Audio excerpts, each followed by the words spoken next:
YouTube की Sunita tutorial में आपका स्वागत है।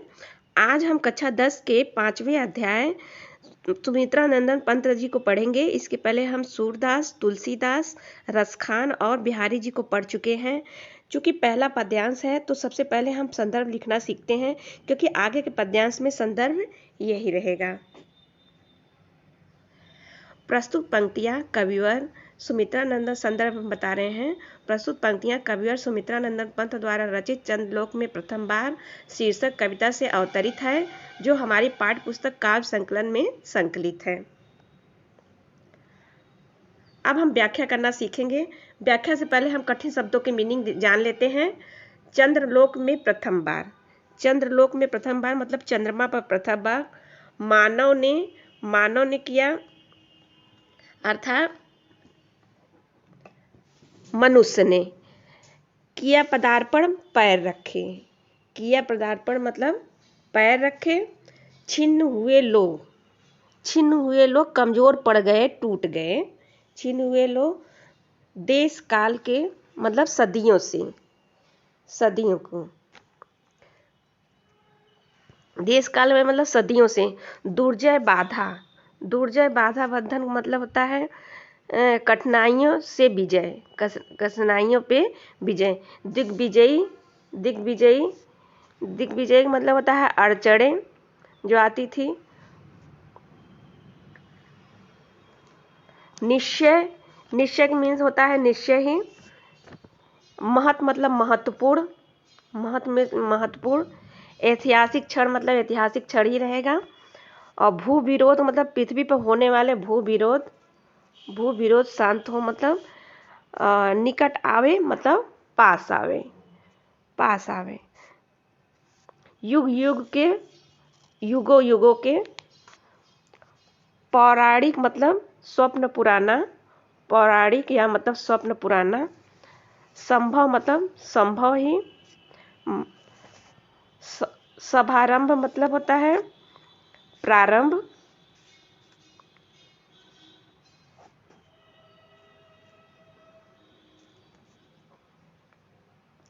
सभारंभ का मतलब होता है प्रारंभ। शुभ नए चंद्रयुग का, चंद्रयुग मतलब नया चंद्रयुग, ये वही रहेगा। भू को दे गौरव, पृथ्वी के लोक दे गौरव। भूल देगा मनुष्य को गौरव दे। अभिमान मतलब गौरव।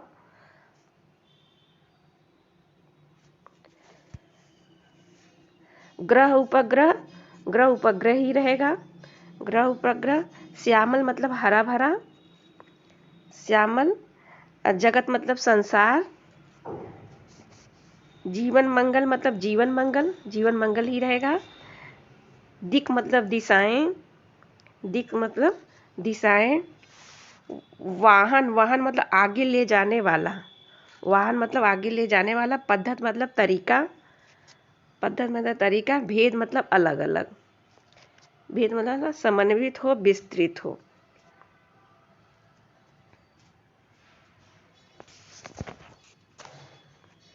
एक हो, समन्वित हो मतलब एक हो, विस्तृत हो मतलब विशाल मन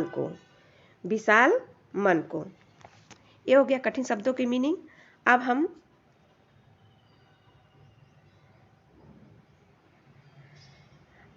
जरा व्याख्या करना सीखते हैं, लेकिन व्याख्या से पहले हम प्रसंग जरा देख लेते हैं। इनमें कवि ने मानव के चंद्रमा पर पहुंचने की ऐतिहासिक घटना के महत्व को व्यक्त किया है। इन पंक्तियों में कवि ने मानव के चंद्रमा पर पहुंचने की ऐतिहासिक घटना के महत्व को व्यक्त किया है। अब हम व्याख्या करना सीखेंगे। चंद्रलोक में प्रथम बार, कवि कहता है कि चंद्रमा पर प्रथम बार मानव ने अपने कदम रखे तो ऐसा करके देश काल के सारे बंधन जिन पर विजय पाना कठिन था छिन्न भिन्न हो गए। मानव ने किया पदार्पण, छिन्न भिन्न हुए देश काल के दुर्जय बाधा बंधन। तो प्रथम बार मानव ने जब कदम रखे तो ऐसा देश काल के सारे बंधन जिन पर विजय पाना कठिन था छिन्न भिन्न हो गए। यह निश्चय ही मनुष्य का दिग्विजय है। दिग्विजयी मनुष्य निश्चय। यह महत ऐतिहासिक क्षण है। यह निश्चय ही मनुष्य का दिग्विजय है। ऐसा एक महत्वपूर्ण ऐतिहासिक क्षण है कि अब से सब देशों के निवासी मानव को परस्पर विरोध समाप्त करके एक दूसरे के निकट आना चाहिए। भू विरोध शांत हो, निकट आए, सब देशों के जन एक जगह आए और प्रेम से रहना चाहिए। और क्या होना चाहिए? प्रेम से रहना चाहिए। सबसे मानव के युगों का पुराना सपना सच हुआ। युग के पौराणिक स्वप्न हुआ, मानव का संभव सच हुआ। अब चंद्रयुग का उदय हो गया है। अब चंद्रयुग का उदय हो गया है। अब भूदे गौरव,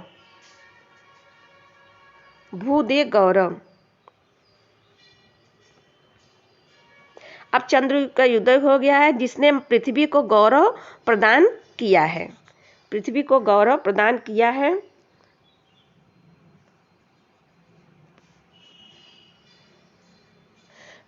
पृथ्वी की विजय पताका दूसरे ग्रहों पर फहराए तथा संपूर्ण विश्व शांति से पूर्ण हो जाए। शांति से पूर्ण हो जाए, चारों ओर कल्याणकारी जीवन का प्रसार हो। चारों ओर कल्याणकारी जीवन का प्रसार हो। अमेरिका और रूस दोनों महाशक्तियों को एक साथ मिलकर नई दिशाओं में खोज करनी चाहिए।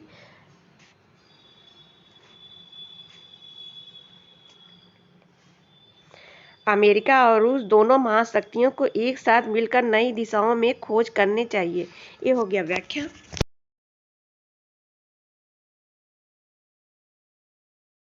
पद्यांश का काव्य सौंदर्य देखते हैं। कवि चारों ओर कल्याणमय जीवन के प्रसार की कामना करता है, पहला है। दूसरा है भाषा साहित्यिक खड़ी बोली, शैली प्रतीकात्मक, अलंकार रूपर और पुनरुक्ति प्रकाश। अगले भाग के पद्यांश की व्याख्या सीखते हैं, लेकिन इसके पहले हम कठिन शब्दों की मीनिंग जान लेते हैं। अणु, अणुयुग, अणुयुग मतलब अणु परमाणुओं का युग। धरा मीन्स पृथ्वी, जीवन हित मतलब कल्याण, स्वर्ग सृजन मतलब स्वर्ग का निर्माण,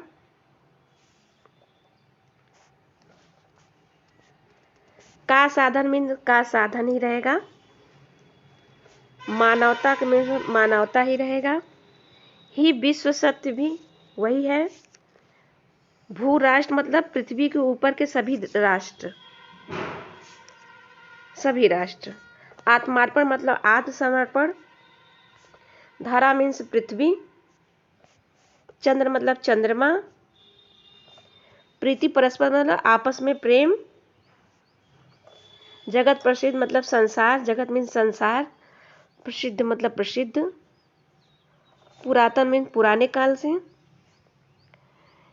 हृदय सिंधु मतलब होता है हृदय सागर,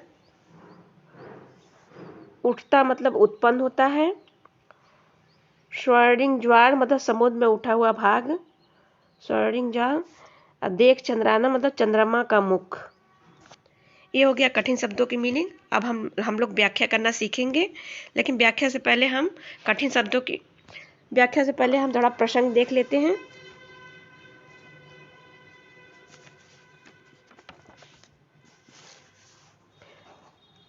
प्रस्तुत पंक्तियों में यह कामना की गई है कि अणु शक्ति की परख और प्रयोग करने वाला यह वैज्ञानिक युग मानव जीवन के लिए कल्याणकारी सिद्ध हो। अब हम व्याख्या करना सीखेंगे।